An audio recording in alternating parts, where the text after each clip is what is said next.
It's just this little box that's attached to the nozzle, and it's the part that the filament runs through, and gets all gooeyed and pushed out, extruded through the nozzle. So that's at its peak, it's 500 degrees. That is bonkers. That is absolutely bonkers.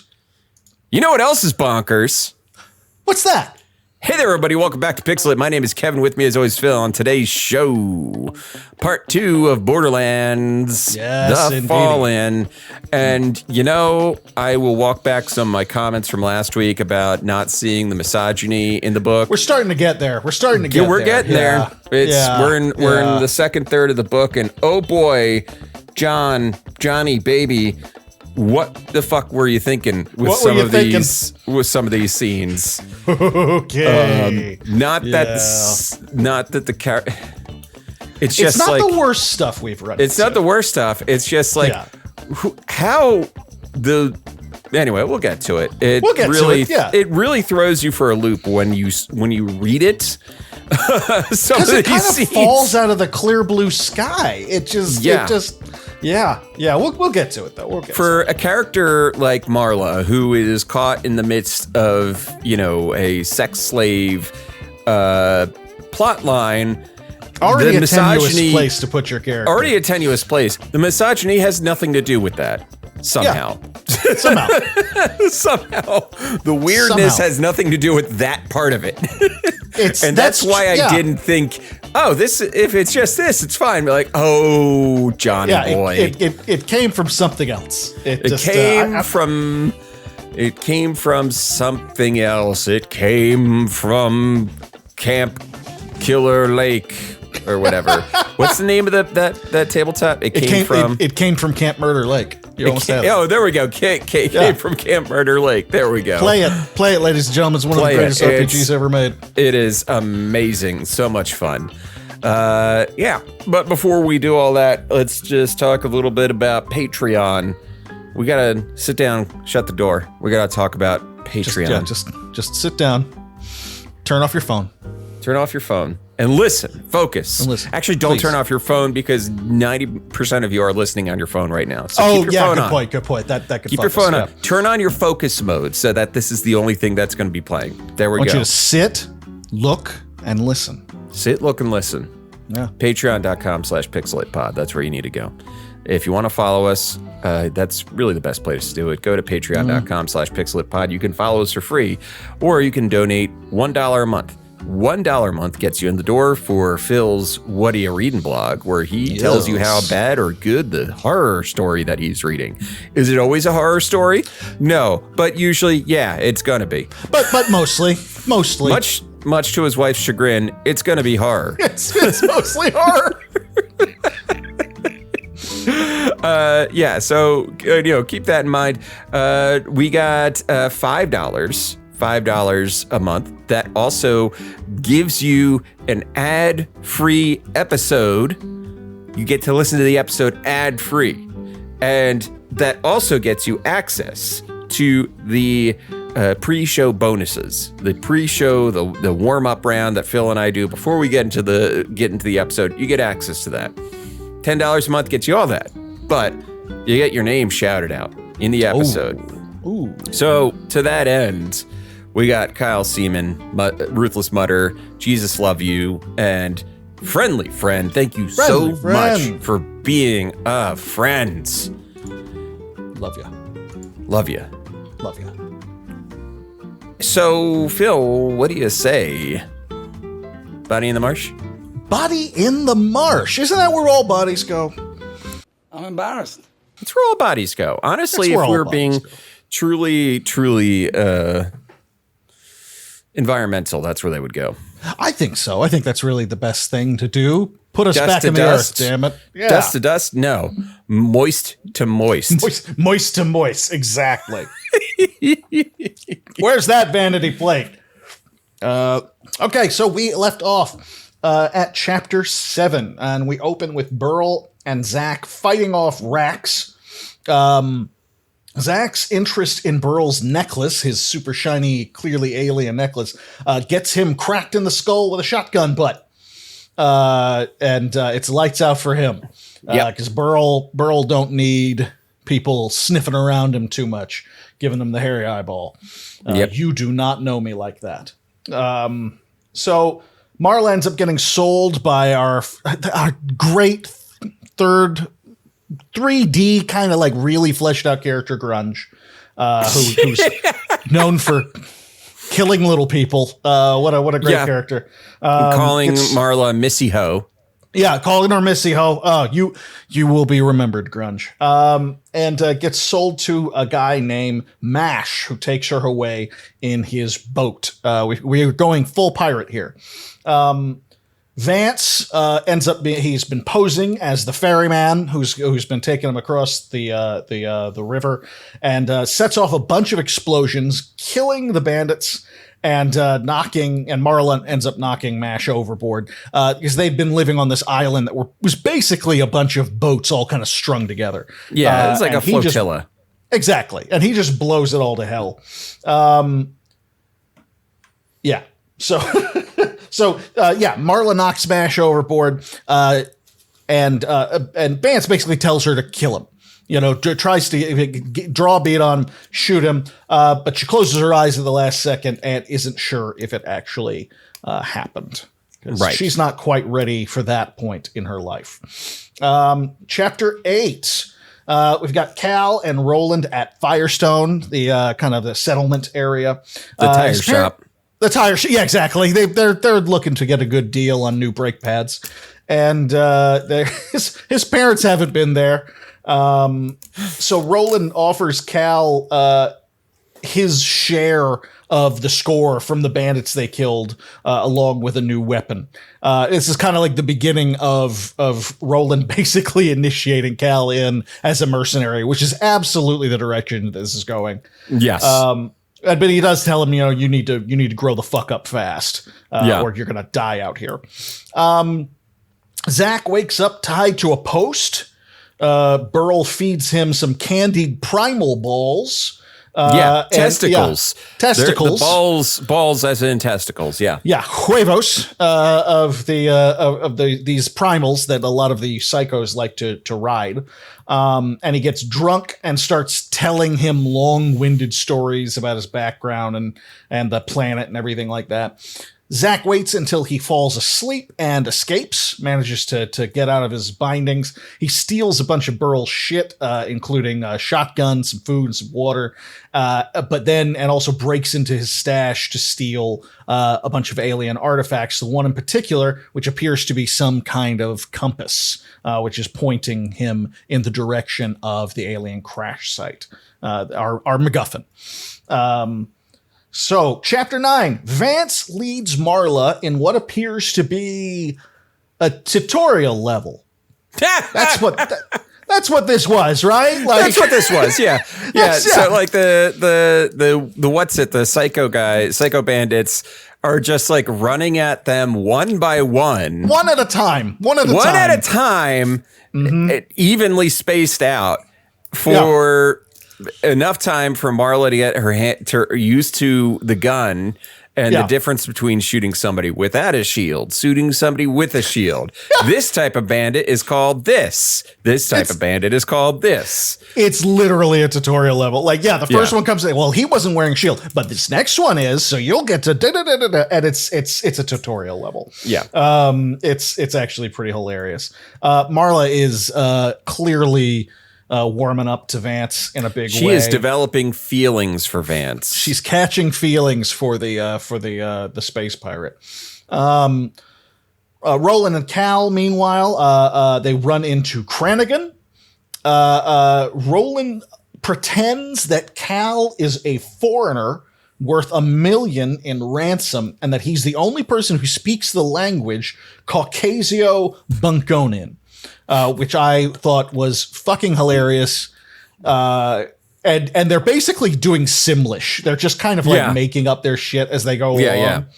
And Cranigan kind of buys it, but he's like, just, it's more out of convenience. Right. And then they basically team up. And Roland basically, says, I'll give you a share if you help us out. I can help you, and we're better in numbers. So Cranigan has joined your party. So we've got a little mercenary band here. Chapter 10, Zac, he's following the alien compass and wondering if Burl is following him, ready to kill his ass. I'd be worried about that too. This guy's off his fucking rocker. For one thing, and you stole a bunch of shit from him. So you sure did, Zac. You are paranoid for a good reason, my friend. You're gonna get spat at by a drifter, my friend. So he finds a telescope from like the corpse of a surveyor or something like that. Right. And in the distance, he sees what might be the alien ship drop point. It's this big volcanic cone, as they describe it. And he's wondering to himself if Marla and Cal will be waiting there for him. And this is another one of those points where we're given an opportunity to kind of like feel bad for him. And I just didn't have it in me. He's such a dick. He's such a dick. He's such a dick. And what's funny is that, as we're going to find out later, Vance is a total dick, too. But I'm still like team Vance in this thing. Like, oh, Marla, you're gonna marry up. Don't worry. Yeah. Like, he's rough around the edges, but come on. You'll get there. You'll get there. You'll be fine. And speaking of which, we cut to Vance and Marla basically playing house. Yes. This is a very, very funny scene. She wakes up and he's gone, which has her feeling conflicted because on one hand, like, he's like her owner / kidnapper. On the other hand, they did fuck last night. Yes. And Shirley at first throws it in so casually that I thought I must be misreading this.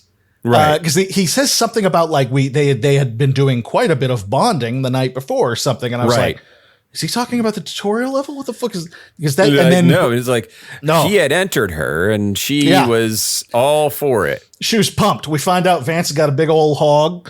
He's cranking that hog. He's cranking that hog, and she's digging it. She kind of starts in on this little domestic fantasy of them being like hunter-gatherers together. It's like she kind of like entertains this fantasy of him like bringing home the meat and her like being at home and stuff, which is where I thought that might be where we were going with the distasteful lady stuff, because there's a lot of trad wife stuff in there.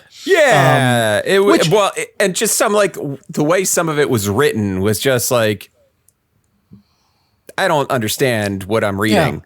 There's like some weird sudden trad return to caveman wife stuff in there, and it's like he had woken up some sort of primal feeling in her, like as if it's like, I think the thing that bothered me about it is like there's like some essentialism, like bioessentialism in it, as if like this is what a woman is.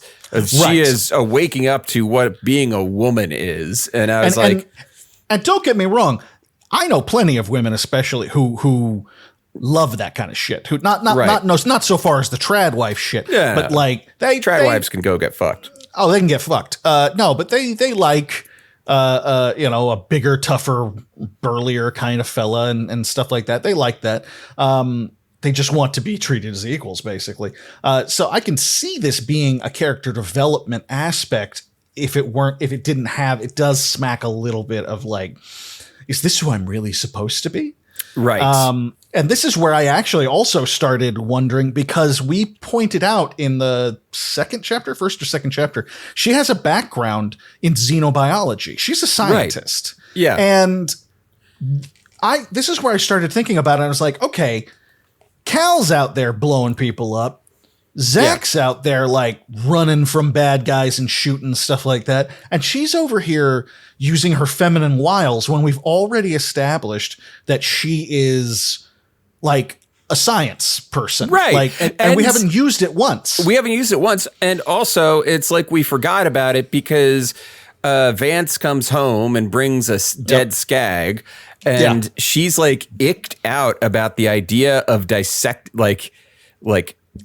it. They're going to have to drain it and cut it. And she's like, ew. And be like, if you were a xenobiologist, if you got your degree in xenobiology, I guarantee you had to dissect some shit. You're dissecting animals. Like, exactly. So it's, and it'd be one thing if the writing addressed that. It was like, it's been so long since you've done that. She couldn't help but feel a little, okay, fine, right. But that's not even addressed. You're right. I think it's like, we just kind of forget we just forgot. It. Yeah. And I think it's a real shame. Because I really like Marla. I'm really digging her character. But some of it just doesn't make sense. So so we end the scene with her helping him gut and hang the. Well, he goes. She's meant to clean the skag to start with, and he's taking a nap, and it ends with her waking him up to help him hang the skag up to drain the blood. Right. And we cut to Cranigan's camp, or as I like to call it, Roland and company. They're visited by an Atlas executive and his posse. And Atlas is, in this world, essentially like Weyland-Yutani. They're like the super corporation. They own everything. Right. And so it's it's actually a very cool scene because we have been dealing in very low sci-fi, very dirty, gritty sci-fi. Sure. And the ship they come down in is this like slick. They kind of describe it like a South American pyramid, just very slick, very alien kind of ship. And this Atlas executive and his posse, which includes our old friend Rans Veritas, still the most Star Wars fucking name of anybody in this cast. And basically gives them their marching orders, says that they've got the coordinates for the alien MacGuffin. And they're going to need to approach on foot because there's a big defensive system around it. Right. And he leaves them, the executive leaves them with Rans, who stares at Cal, clearly recognizing him because he had done deals with his dad. Yeah. So we're like left on a kind of a cliffhanger there. Chapter 11. We've got Zac still journeying through this dry riverbed. He gets this encounter with these purple larva crab worms. They're like underground predators. We get an action scene where he basically tricks them with thrown rocks. That's mostly it. We cut to Marla. She's wondering if she has Stockholm syndrome for all intents and purposes. She's like, isn't there a thing where isn't that a thing? Isn't that a thing? And maybe. So Vance returns to their camp to tell her that he's found a group of Grunge's old mercenaries, and they got to take them out. So they're watching them from a distance, and they watch as they kind of drunkenly throw bullets into a fire and shoot, just fucking shooting everywhere. Yeah. And then we cut to what is the beginning of the sharp turn into Assholeville, where Marla is given the idea by Vance to flash her titties at these guys. And Kevin, you very eloquently quoted it earlier today. Would you mind terribly quoting it? Yeah, again? it's something like, "Hey boys, do these big pink things make me a female?" Or answer something no. like. First off, answer no. But they sure are fun. It's like these big soft pink things. Yeah, it's like I am actually. Here we go. Here's the exact quote: "Fellas, do these round, plump, pink things on my chest mean I'm a girl? I've wondered for years." Marla, you're a scientist. You didn't need to. You're a scientist. Like, you could have just flashed them. You didn't need. First of all, you could have just flashed them. You didn't need to. You didn't need to say anything. The pink things. I can't tell you if I've ever even seen pink boobs. That is unless they were sunburned or something. Yeah. That's. I guess. I mean, Marla, go get yourself checked out at the free clinic. Pay a visit to the dermatologist because pink is not a typical color. She's just eczema runs in her family, I guess. I guess. Oh, Marla. That sharp right turn into oof. Yeah, it begins here. It officially begins here. Roblox_oof.mp3. That's exactly it. That's it. That is it. And so Vance uses the bullets in the fire trick basically on the drunken mercenaries, which ends up basically having them fight amongst themselves. And while they're doing that, Marla and Vance steal their truck. So great. We cut to Roland and company. They are making their way to the valley with a volcanic cone. They're heading the same direction that Zac is. Roland tells Cal that the jig is up. That everyone knows that the fake talk is BS, which is kind of a relief, and no less for the reader because it was a really stupid ploy. And it really did. I was like, how long are we going to do this? How long are we going to do that? How long are we? There's like that scene where they're talking about, are those things birds? And it'd be like, no, they're not birds, but they were doing this in the fake sim list, or whatever. Yeah. And then it's like right after that, he's like, they know we're not. We're making it up. We're just fucking with them. Which makes it does kind of make Cal nervous. He's like, are they going to kill us? And Roland's like, no, man, they get it. They hired us. They hired us. Yeah, we're good. They're paying us. Why they wouldn't do that? Yeah, they wouldn't do that. And Cranigan didn't really believe us anyway. Right. So it was just whatever. So basically, and this is a moment where he kind of gives Cal this lowdown on how this works. It's basically like we work together when we're convenient to work together. Somebody who, he took a shot at me earlier and killed a friend of mine earlier, but I'd be better off with him right now. So I'm going to bite my tongue and deal with it. Although he does also admit that he is totally planning on betraying everybody. Yeah, he's like Cranigan. It's like, here's what Cranigan's thinking. He's like, we're going to betray everybody. It's like, first Cranigan's going to kill everybody but me because he thinks he can work with me. And then we're going to kill everybody on that ship. And then we're going to get up to that ship and we're going to kill everybody there. And then we're going to go to another ship and we're going to kill everybody there and take that ship over. And it's like, and Cal is like, we're going to do all that. And Roland's like, no. No. I told him we would, but no. It's like the old checkers move, just jump and jump and jump and jump. Yeah, Roland's like, no, I told him that, but we're not gonna do that. But I am going to kill Cranigan. Yes. First chance I get for payback for McKee. Yeah. But mostly at this point, he's like, we're going to get paid. Good guy Roland. Like, he's like, even Roland. He just kind of assumes it's not even so much that he's taking this younger guy under his wing as much as he's just like, we got to get you paid, son. Like it's already a foregone conclusion. It's like your parents are probably dead. We got to get you a job. Come on. You're out here. The only job for a kid like you is to kill everything you see. So let's just get you started on that, which is kind of lovely. So let's see. And he describes, like, basically, there are treasure hunters in the world. He's like, there are people like us and there are treasure hunters, and treasure hunters mostly end up dead. Right. Which makes Cal wonder about his own father and if he is in fact dead. Right. So chapter 12, speaking of the devil, Zac, out of food and water, desperate, still far off from the volcanic cone. There's no cover. There are predators everywhere. There's sun everywhere. He's kind of fucked. He's starting to, just die of thirst, essentially. He sees in the distance what he assumes are mercenaries and an outrunner in the distance. We, of course, know that it's Roland and company. Right. And he basically... He's trying to stay away from them, so he's going to wait them out. He even thinks like there's a bunch of them. They might attract predators away from me. And it's like the first of two times in this section where Zac nearly finds a member of his family. Yeah, and avoids going in that direction. Yeah, makes an active point not to go in that direction out of fear. Yeah. So yeah, this is the first time.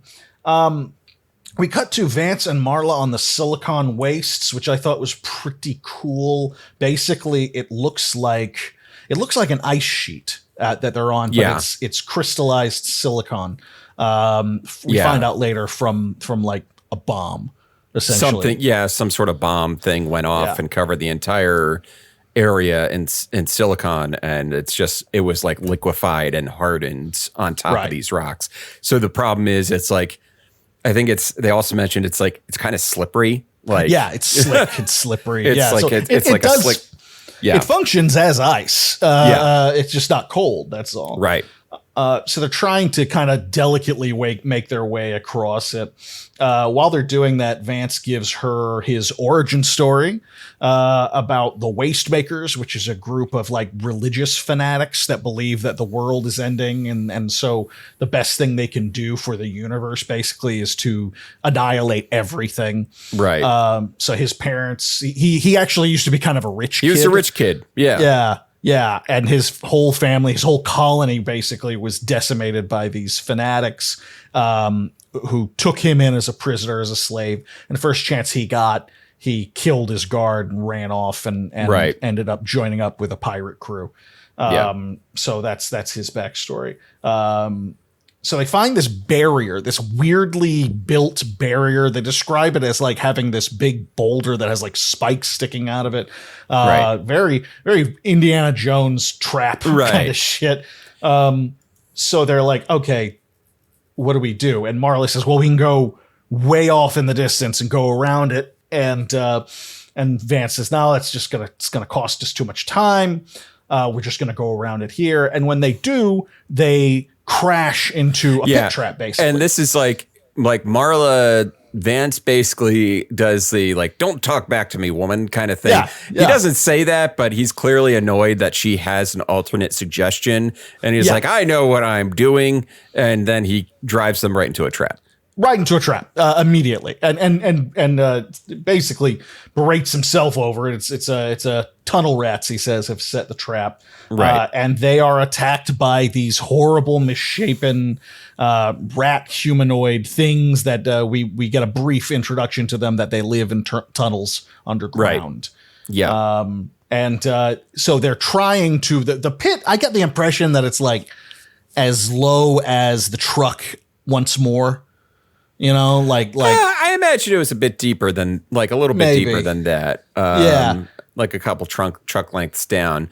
Because it was enough for the truck to like totally break. Like they couldn't turn the truck on. True. Yeah, again. it does bust. And so Vance is like shooting down debris and rocks to basically build a hill for him to climb up, which he does, and abandons Marla to the tender mercies. Marla there's too many of the rat folks that are like clawing and pulling at Marla, and he shoots off a few of them, but he's like, bye. And he was like, you were good. Take care. And he bails. And he bails. It's sad because some of us were really, really counting on. Some of us were counting on Vance to be a good guy, and he wasn't.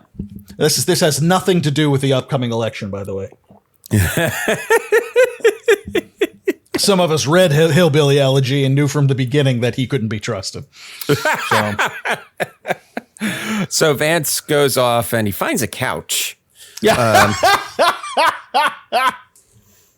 I love it. I saw something on Twitter today, and it's like the fucking Democrats, politicians in general, just don't get it. It's like Democrats are in their war room, like trying to come up with strategies and stuff. And meanwhile, some stone zennial just was like, "What if we tell people that he fucked a couch?" And like, that's it. That's what. It's all couch fucker.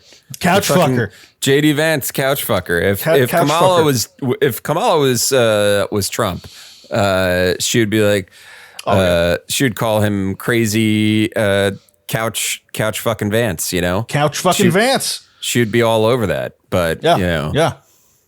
You hear he's trying to dump Jit. By the time this episode comes out, he might have already. He's trying to get rid of Vance. I don't think he can. I'm not sure he can at this point. I think it's locked in. Because we're post-convention. Right. So I think this is just, it couldn't happen to a nicer guy. God forbid I have a little optimism here and there, but I can't help myself. JD Vance, I never knew the man. He was didn't know he was a couch fucker. Didn't know. Didn't know. Crazy JD. That's what. Vance in his pants. That's what they call Pants in him. his pants. He looked at me, tears in his eyes. That couch left me. What people don't understand is I love that couch. The couch who shagged me. No, I'll tell you what though. He ain't from here. I think it is the hashtag. Yeah. Is giving me life. Like all the Appalachian folks in there just reading him the riot act, just dragging him. It's just a beautiful thing. Like the most crucial one is JD Vance washes his cast iron skillet, which JD simple, Vance beautiful. washes that cast iron skillet. He didn't know. Yeah, he calls it a violin. I love that shit. It's you know what? It's like it just they're good. The Appalachians, they're good people in there. There's good people up in them hills. Okay, chapter 13. Roland and company, they are camping out in a giant crater. We get an introduction to the alien artifacts that they're going after, the difference between these and the Iridian stuff that they normally use. And basically, we get a lowdown on how dangerous it might be. We find out that there is some sort of piece of technology that is connected to the space ship that is going around and grabbing anything living that comes within a certain vicinity and changing them. They're not sure what that means. But it sounds like they're building up a defense system. Right. We cut to Zac. He sees the mercenaries in the distance. Again, it's the next day, basically. He figures, this is night. He sees them in the distance. He figures that they would kill him if he approached them.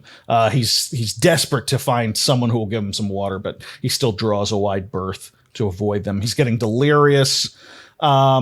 And he comes to what appears to be a tunneled room beneath the silicone at his feet and sees these rat-like creatures down there. Scene number 2, he sees the car that Vance, JD, and his wife were driving earlier, and he's like, I should not go down there. So he thinks about it because maybe they got water, but he ultimately just keeps moving on. Yes. So Zac, not good at figuring things out. Not good at finding his family. Very bad. Not good at finding his family. He is actually one of the worst protagonists ever at finding a family. They were hundreds of kilometers apart when they started out, and now they're so close. It just they are meters apart. And he's exactly. Like, that dungeon looks too dicey. You know? Yeah, better not. So he just keeps going. He ends up running into a quartet of skags, and they're just big and nasty and mean. And he just decides that he'd rather die with his boots on. Yeah, he kind of loses his shit and just kind of like has a what are you waiting for moment and kill me. I'm here. Kill me. And that's exactly it. Except he's got a shotgun now. Ho, ho, ho. So he just he basically he blows one of their like jaws open, but they're still coming for him. And the second pull of the trigger, the gun's jammed. So he's fucked. Just immediately fucked. But wouldn't you know it, Burl and his drifter friend show up and take care of the skags for him. Busy drops the blue goo. Yeah, Busy. Thank you, Busy. And melts those skags, and Burl shoots them up with a hunting rifle. And Zac is saved, sort of. In a way. Burl still is debating whether to kill him. Yeah, and he says, I wouldn't have cared if you had just stolen the shotgun and the water, the food. I got plenty of that shit, but you stole my alien shit, and so I got to decide what to do with you. Chapter 14. Her clothes torn, surrounded by creeping monsters. Marla looks like she's on the cover of a men's magazine from the 50s. Basically. It's just that. It's that whole thing, you know? It's like all the clothes are torn and all of the spots that like they could get away with, you know? Right. Under the nipple, over the nipple, never the nipple. Never the nipple. Never the nipple. It only counts if you saw a nipple, so they can't do that. You didn't see anything if you didn't see the nip. It's true. So she uses her feminine wiles, which again, this is where I get confused. I'm like, all right, we made this character in Fallout. She's spec'd in science, repair, stuff like that. She didn't spec in charisma. She's rolling charisma. It's like there is a fucking in Fallout. There's like a perk for this kind of thing. There's this kind of thing. There's a sex appeal perk for but. She didn't take that. She doesn't have that, but she's trying to hit those dialogue options anyway. And she's passing them with flying colors. She's passing them somehow. Yeah, because there's this lead rat man who's like, I get to rut with her, I get to lay with her, and she's like, yeah, totally, I'd love to do that because you're super handsome, and I figured our children will be great at being rat men. But what the hell is this place, and what's going on, and who are you? And basically, he just spills the beans on everything about who they are and what they're up to. Because they're human. They've just been underground for a while, and they eat people. That's pretty much the long and short of it. And they're inbred as shit. So Marla could actually help them out. They're approached by a leader, Engineer Gluck, who's like the biggest one among them. The writing suggests that part of his advantage is that he appears to be less inbred than the rest of them. That'll help. Yeah, that would be. That'd be very helpful. He has the freshest chromosomes down there. It's not bad. Hot off the presses. And she ends up again just passing charisma check after charisma check, just talking circles around him to get him on her good side. She basically gives up one of the other rats and implies that he's been trying to betray the big bad and all that stuff. And so she's just feminine wiling all over their rat asses. Cut to chapter 15. Burl's giving Zac some water and telling him his plan. The plan is that he's going to use Zac as bait to draw the alien defenses away while he sneaks in the back way and steals some more and gets more that alien tech. Yeah, as long as I'm out here, I might as well get some more alien tech. And that's it. And if Zac lives, if he survives, then he can go free. Yeah, he'll let him what's funny about Burl is that he doesn't get the alien tech to sell it. No siree. He wants to have it. That's it. Yeah, that's it. He just wants to have it. That's it. If you ever read Treasure Island, he's basically Ben Gunn. He has just been there for so long. He has been convincing everyone that he's a ghost. Everyone's afraid of him, and he's just gathering up all of this treasure and sitting on it like a dragon. And that's it. And I honestly think Burl's my favorite character in the book. I love Burl. I think though, in appearance wise, I imagine him looking like Herman Toothrot from Monkey Island. Oh, sure. Yeah. Absolutely. Absolutely. So I love this character. We cut to Marla in a prison cell. She's giving into despair, contemplating suicide. And as she's doing that, she gets her V for Vendetta on and finds a letter in the walls, basically, from an engineer who used to be there. And it suggests in the letters that there are tunnels beneath and around the prison cells that might have allowed this person to escape. So we are feeding her a glimmer of hope there.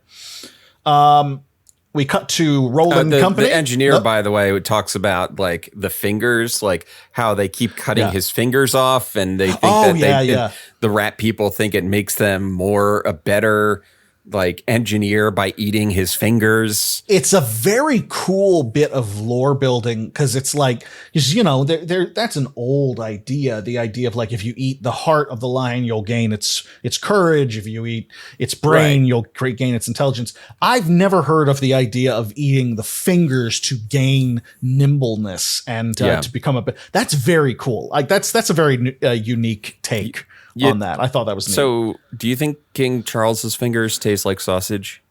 Wouldn't they have to? Those things that I'm not going to find out. God help me. There are human beings I would eat. His fingers are not one of them. Army Hammer, just to start with, because I think it would be funny.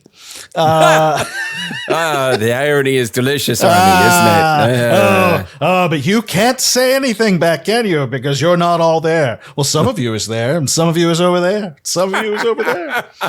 In this story, I'm a serial murderer. Yeah, Phil standing over Army Hammer like Ray Liotta in Hannibal, or what was it? Which was it Hannibal? He just gets brains out and everything. Yeah.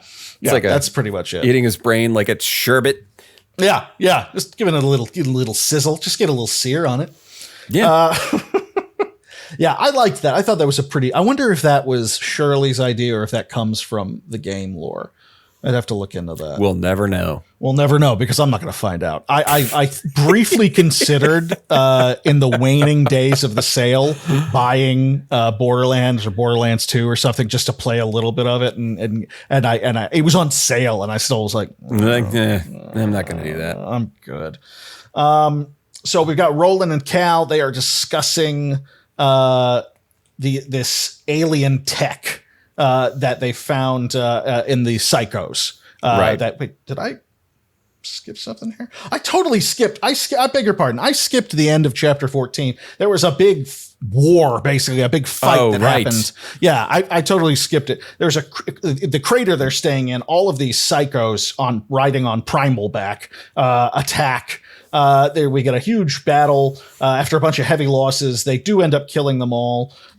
This is a quote that I got a kick out of. The psychos were dead. The men converged around the primals and crushed their skulls with the butts of their guns. It was a memorable sound, the crushing of skulls with gun butts.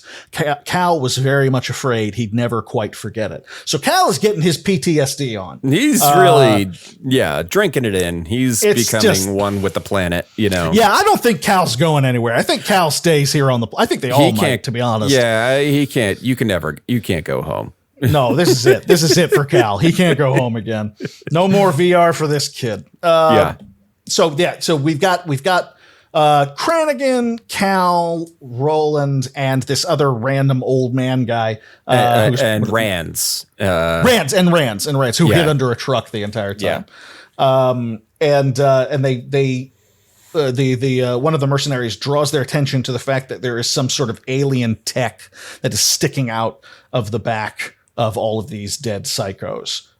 So that's what brings me to in chapter 15. They're discussing the alien tech and the psychos. And this is basically what they're saying, what they were talking about before, where this alien ship is going out and changing intruders and turning them into soldiers for the alien ship. So these psychos weren't attacking them of their own free will. They were doing it to protect the alien ship, which suggests they're close and they're a threat.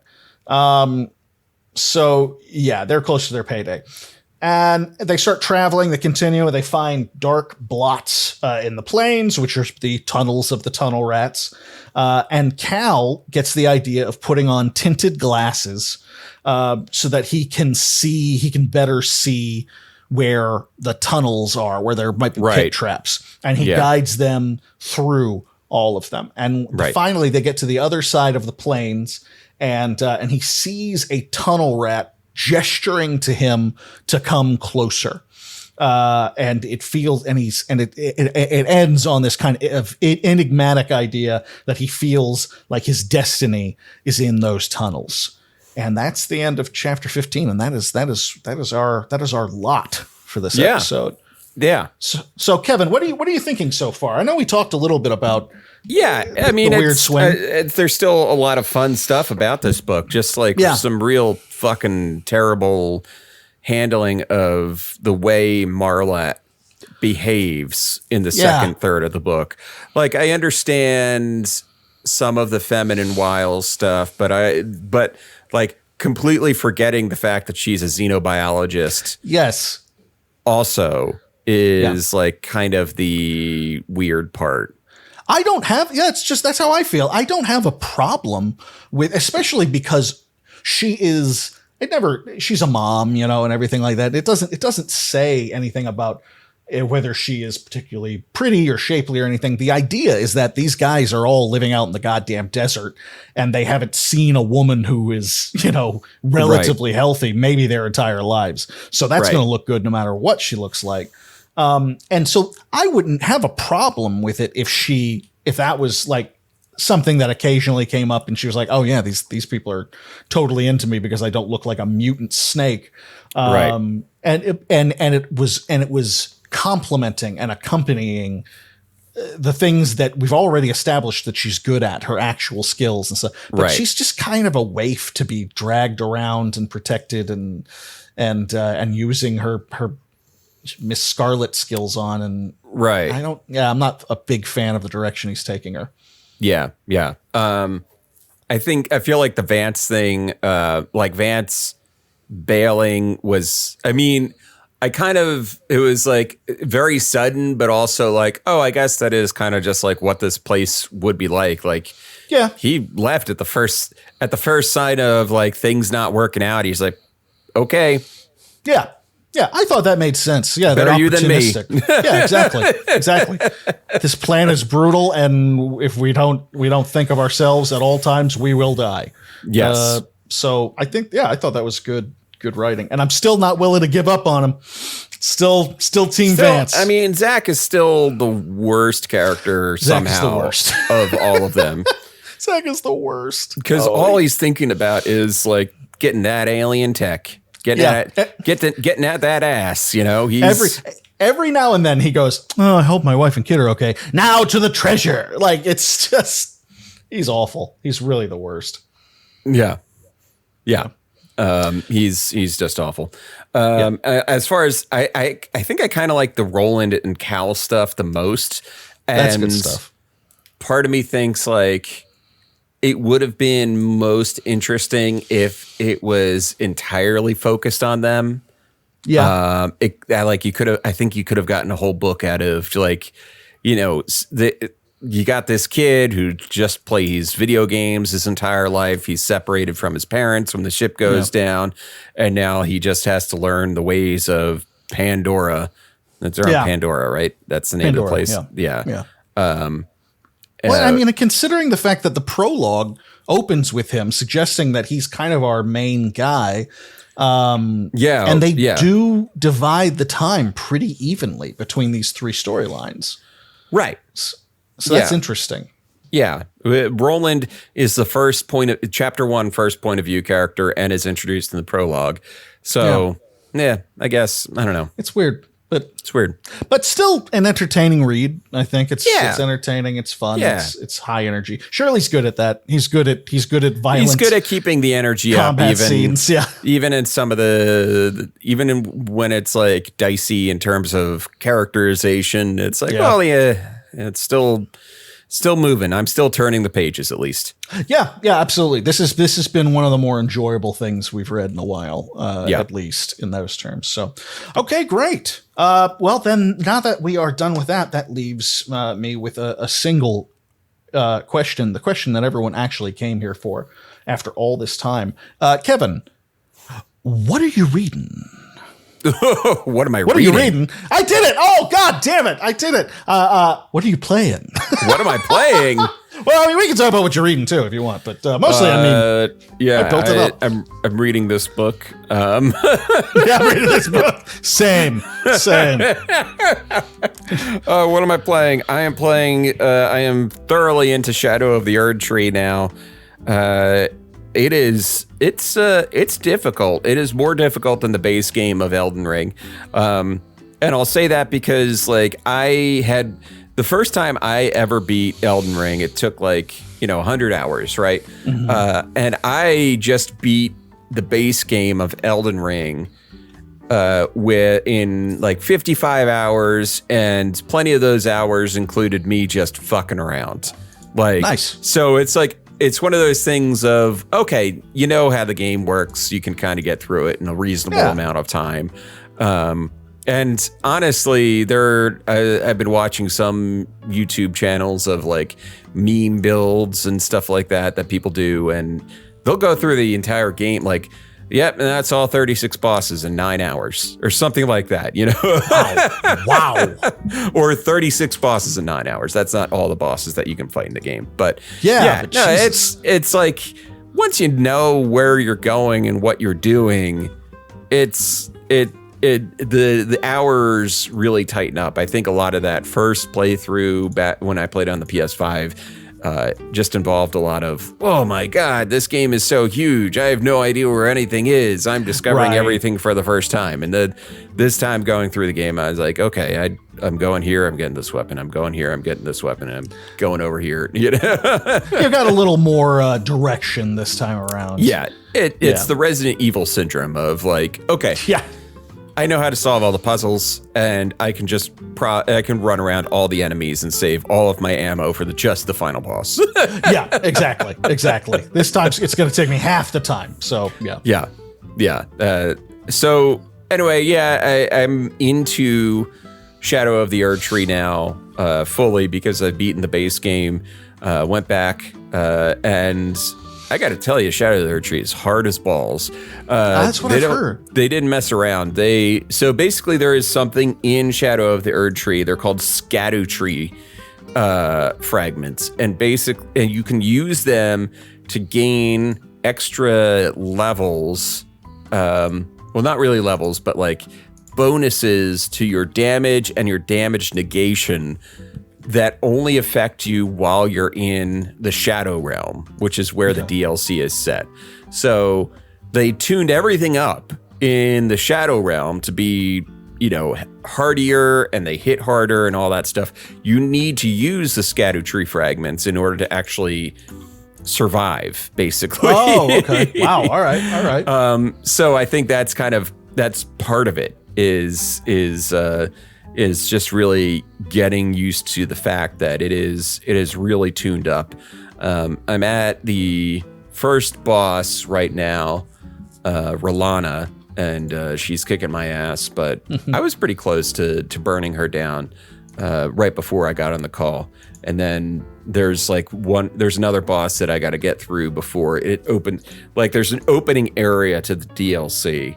And then once you beat this boss, and it's a boss that was shown in all the demos called the Dancing Lion.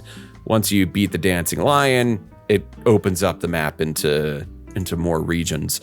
But I'm really liking it so far. The Dancing Lion, by the way, if you haven't seen it, go look it up. It's a pretty neat looking boss. It actually looks like one of the like Chinese parade dragon.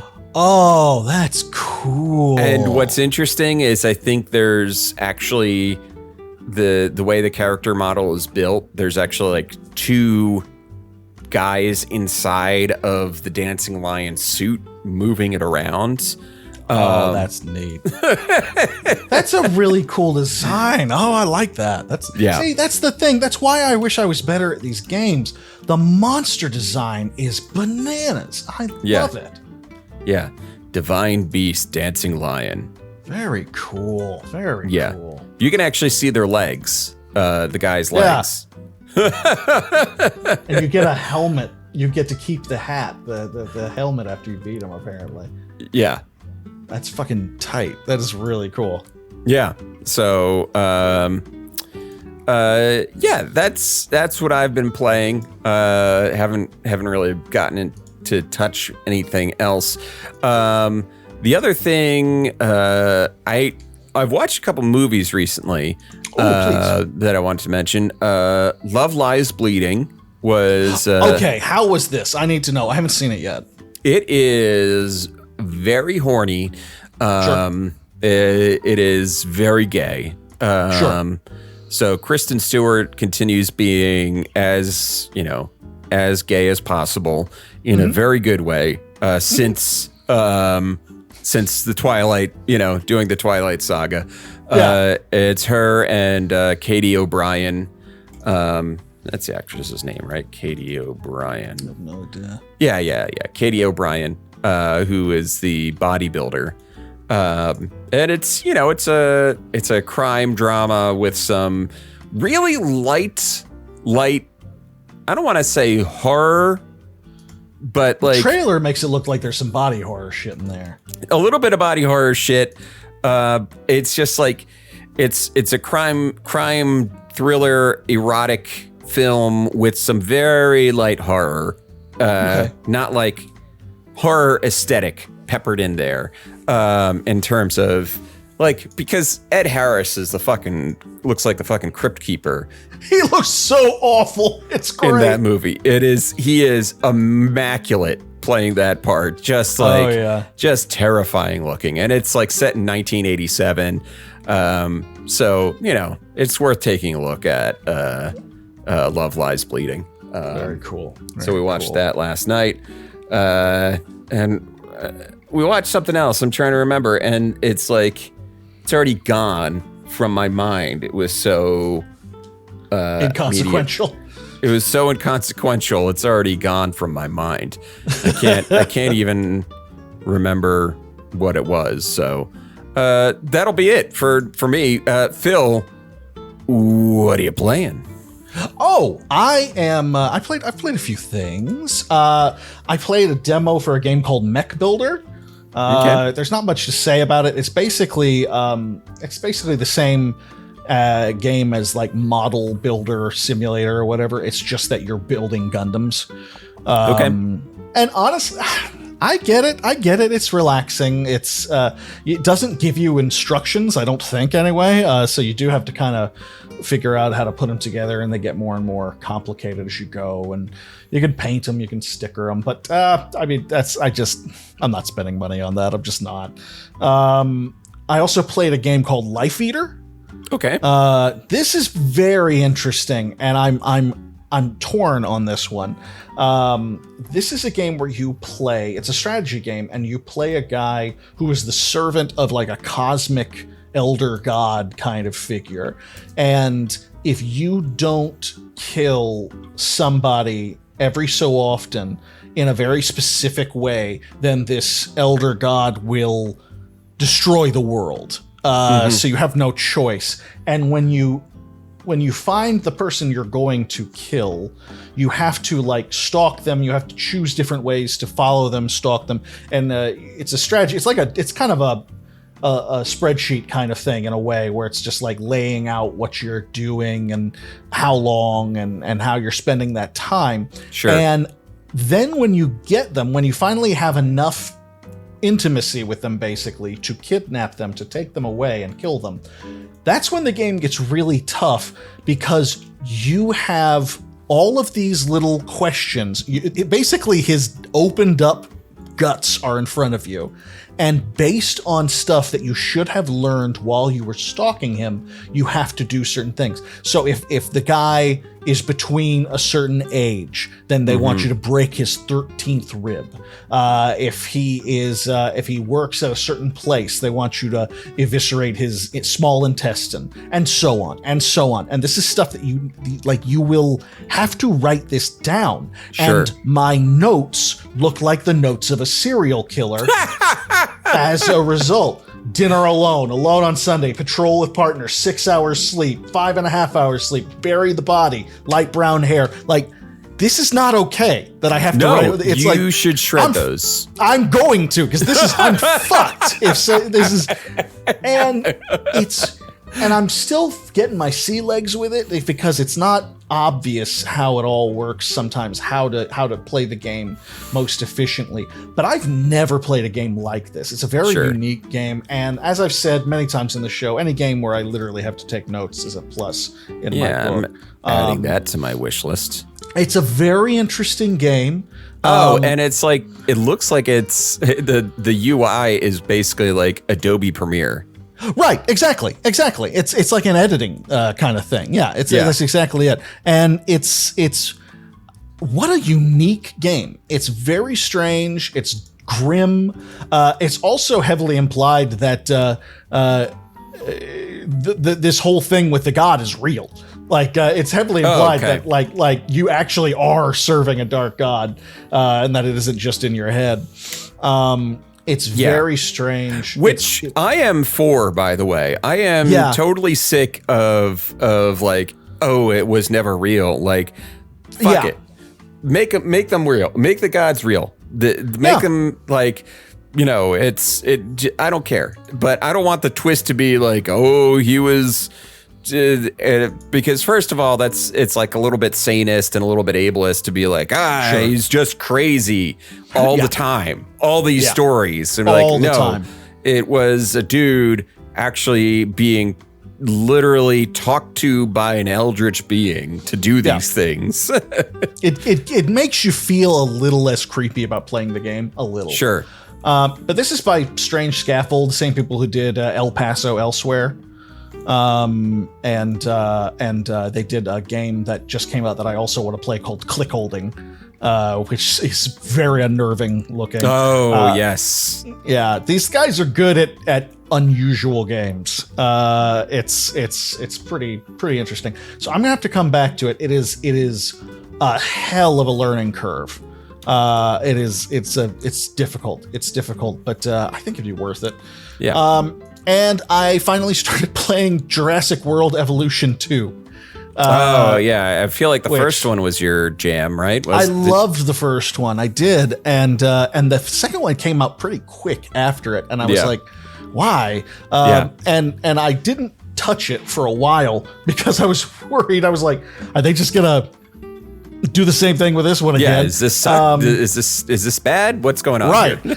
And they've been steadily adding DLC to it and all kinds of. The first one, the DLC that they had, was pretty predatory. Like, it was like, you get 5 new dinosaurs for like $10. It's like, motherfucker, Jesus.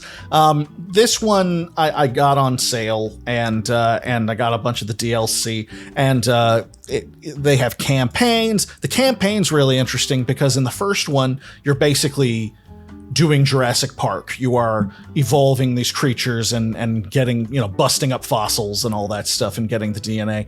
Right. In the original campaign for this, it's more Jurassic World, where you work for the parks department, basically, or fish and wildlife or something like that. Sure. And you go out to different places around the states, and you have to build a facility, and you have to go and capture these animals that have already been found. And they're like we've got a whole bunch of brachiosaurs out here. We can't just kill them because we brought them into life, but we want to keep them safe.